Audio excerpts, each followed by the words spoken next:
Bab keempat, bagian ketujuh. Orang skeptis, teman orang beragama.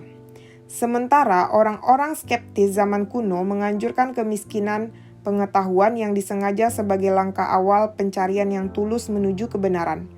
Orang-orang skeptis abad pertengahan, baik Islam maupun Kristen, menggunakan skeptisisme sebagai alat untuk menghindari hal yang sekarang kita sebut sains.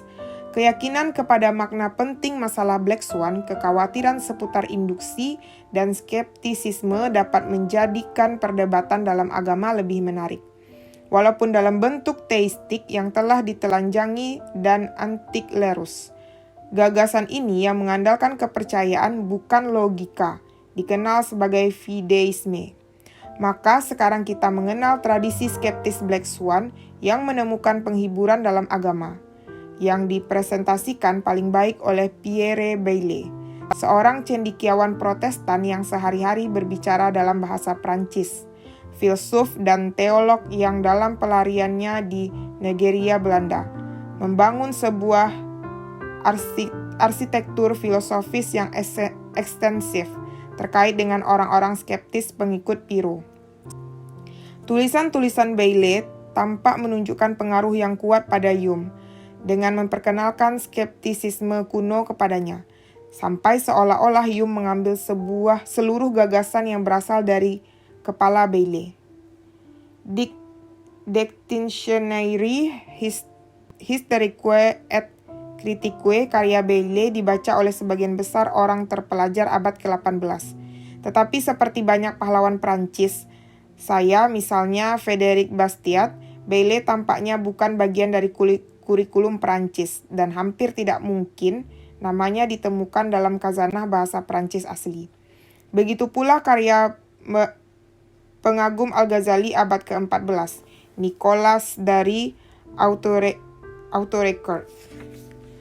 Memang ada sebuah fakta yang tak banyak dikenal bahwa contoh paling lengkap untuk gagasan tentang skeptisisme sampai belum lama ini masih karya seorang uskup Katolik berkuasa yang juga anggota terhormat di Perhimpunan Ilmuwan Prancis.